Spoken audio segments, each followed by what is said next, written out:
3-4 दिन हो गए, उसके बाद हमने एक पोस्ट डाली कि भाई अब सब्र की हद पार हो गई है, अब इस पे कुछ ना कुछ निर्णय करना पड़ेगा।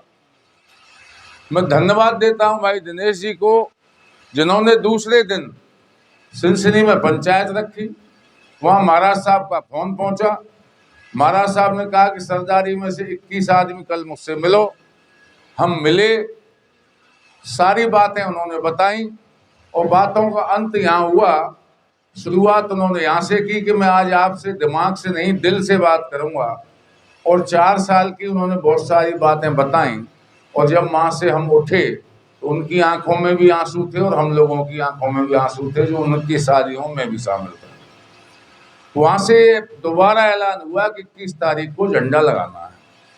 अब बात रह गई कि 21 तारीख लंबी हो गई। ये वाकया शुरू हुआ 27 तारीख से। वो 21 तारीख इसलिए लंबी हुई कि एक तो हम ये चाहते थे कि बहुत ज्यादा कोई भीड़ वहां पहुंचे, उससे पहले राजस्थान की सरकार लगा दे, भरतपुर का प्रशासन लगा दे, महाराज साहब लगा दें, और कोई भाई हो वो लगा दे, दूसरा कोई रास्ता हो वो निकल आए। जब या जिन लोगों ने वो झंडा उतार के फेंका है उनको अब भी कोई सद्बुद्धि आ जाए वो दोबारा उसको लगा दें। और जब कोई नहीं लगाएगा तो 21 तारीख का हमने एक तारीख घोषित कर दी कि फिर इस झंडे को सरदारी लगाएगी। ये सारी बातें हो गई।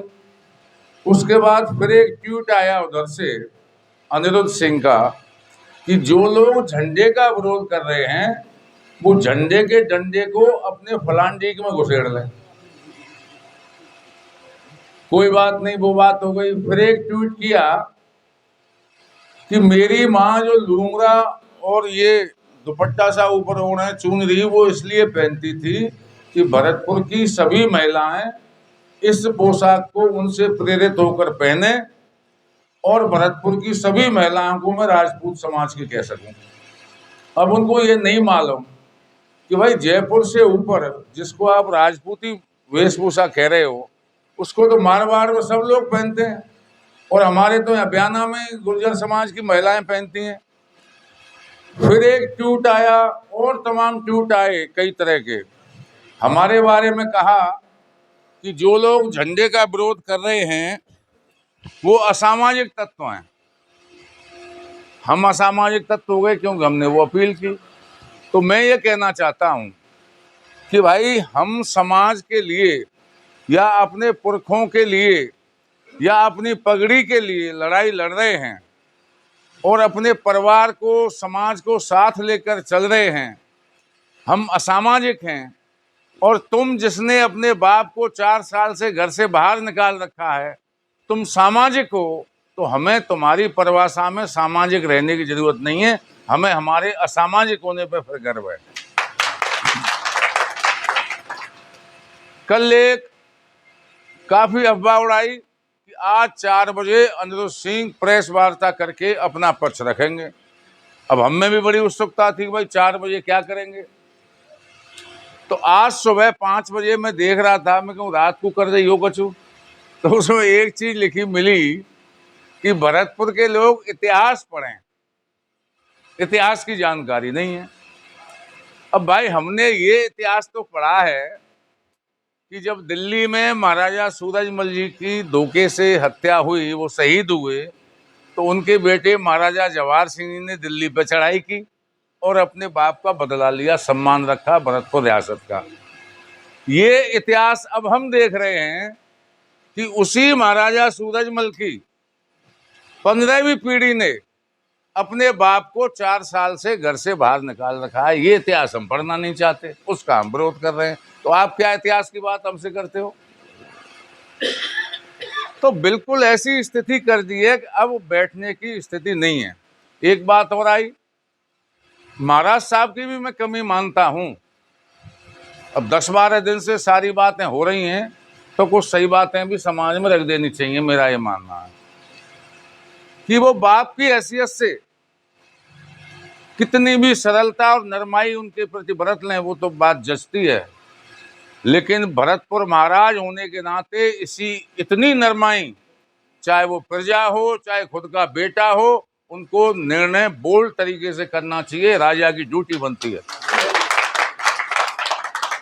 राजा के दिमाग में कोई अंतर नहीं होता, धर्म और अधर्म पर निर्णय करना पड़ता है। मैं ये मान के चलता हूं कि इसमें उनसे चूक हुई है और वो लेट इस मामले में हुए हैं बहुत ज्यादा। अगर उसकी तभी गर्दन मरोड़ देते तो वो उसके हौसले इतने बुलंद नहीं होते।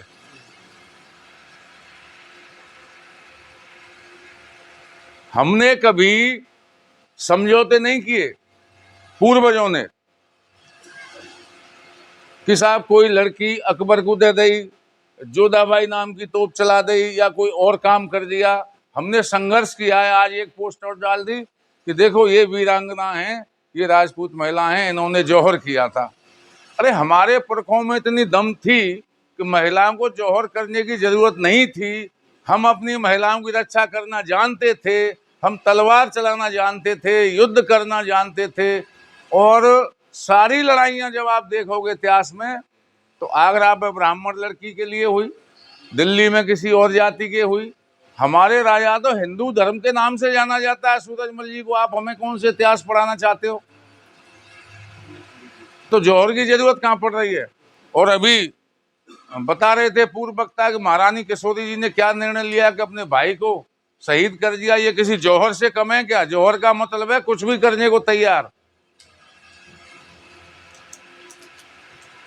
तो ऐसी स्थिति इस आदमी ने कर दी है जो हमारे इतिहास को कलंकित करने का काम अब कर रहा है। हाँ, और पंजाब केसरी एक अखबार वाला है, जयपुर में कोई इंटरव्यू दिया, उसने कहा भाई भरतपुर में आपका बहुत विरोध हो रहा है। वो एक कम्युनिटी के लोग हैं, यानी कि एक जाति के लोग हैं। अब ऐसे कोई आदमी उससे कहता है कोई दूसरी जाति हो, मैं उस जाति से नहीं हूं। और जो लोग विरोध कर रहे हैं कि साहब आपको तो वो अपने समाज से छेक भी रहे हैं कि मुझे उस समाज से कौन सा रिश्ता करना है। ये भाषा है। अरे भाई 37 साल के आदमी को हमारे यहाँ कोई रिश्तों करने तैयार रह जाएगा? और मैं तो समझता हूँ इस हालत में तो काऊ जाति को कोई नहीं करेगा। जो आदमी बाप का नहीं, घर का नहीं, समाज का नहीं, भैया बा को कोई रिश्तों कर दे तो भैया भगवान भरोसे। अब जो तो बिहार बंगाल ते उलिया में लोग बाकी हम कह ना सकें। अब बात आ गई कि ये झगड़ा एक परिवार का हो सकता है, लेकिन ये जो झंडा है ये एक परिवार की निजी संपत्ति नहीं है। ये महाराजा जवाहर सिंह सूरजमल जी उनके पराक्रम और शौर्य से, उनके नेतृत्व में भरतपुर की 3600 कौम, सभी धर्म के लोग जो शहीद हुए युद्ध में, जिन्होंने अपने प्राणों की बाजी दी, उनके खून से सींचा हुआ झंडा है। और ये हमारी पहचान है, हमारी गरिमा है, हमारे बुजुर्गों की पगड़ी है। इसके साथ कोई समझौता नहीं होगा। ये भरतपुर की सरदारी को 21 तारीख को दिखाना पड़ेगा। और ये वही 21 तारीख है। हमने कोई पंडित जी से नहीं पूछी थी 21 तारीख, निकल गई वैसे 21 तारीख, लेकिन बाद में पता चला कि बहुत सारे संयोग इसमें बैठ गए। ये वही 21 तारीख है। 21 फरवरी 1985 को डीग में राजा मान सिंह जी ने इसी झंडे के लिए सीने पे गोली खाई थी। तब उन्होंने बात सरदारी में नहीं आने दी, अपना बलिदान देकर झंडे की रक्षा की। आज महाराज साहब को 4 साल में परिवार ने कमजोर कर दिया है। आज सरदारी की निश्चित रूप से जिम्मेदारी बनती है। और दूसरे 21 तारीख का संयोग ये बैठ गया कि हमारे हिंदू धर्म में लोग कहते हैं कि श्राद्ध पक्ष में हमारे पूर्वज स्वर्गलोक से धरती पर आ जाते हैं। 21 तारीख श्राद्ध पक्ष का अंतिम दिन है। हम ये चाहते हैं कि जब महाराजा सूरजमल और जवाहर सिंह, हमारे वो लाखों लोग जो शहीद हुए, वो धरती पर हैं, तो उनके सामने ही उनको स्थापित कर दिया जाए। वो इस साल यहाँ से विदाई लें तो ये देख के जाएं कि मेरी जनता ने, हमारे विरासत ने, ये झंडा जो मैं छोड़ के गया था उसको स्थापित कर दिया। इसलिए 21 तारीख हम लोगों ने चुनी। तो आज मैं आपको कहना चाहता हूं, इतिहास दोहराना पड़ता है। मेरे वक्ताओं ने कहा पूर्व में कि हम दिल्ली अलीगढ़, मुजफ्फरनगर, पंजाब, हरियाणा कहीं भी जाते हैं, अपनी गाड़ी रोक के उतरते हैं, लोग पूछते हैं कहाँ से आए हो, तो उसकी नज़रों में आपके लिए एक अलग चमक होती है सम्मान की। अगर आप पगड़ी की रक्षा नहीं कर पाए, अपनी पहचान की रक्षा नहीं कर पाए, तो वो जो हमें सम्मान देते हैं लोग, हम उसे लेने के हकदार नहीं हैं। इसलिए 21 तारीख को आपको एकजुट होना पड़ेगा।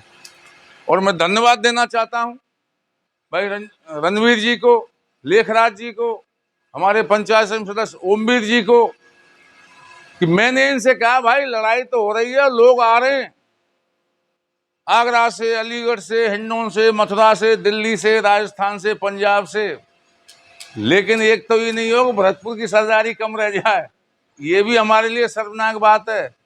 और दूसरे ये है कि भरतपुर की सरदारी आवे और उसमें मदेना पाल हमारी कमजोर पड़ जाए, ये भी अच्छी बात नहीं है। इसलिए आपके बीच आपसे हम निवेदन करने आए।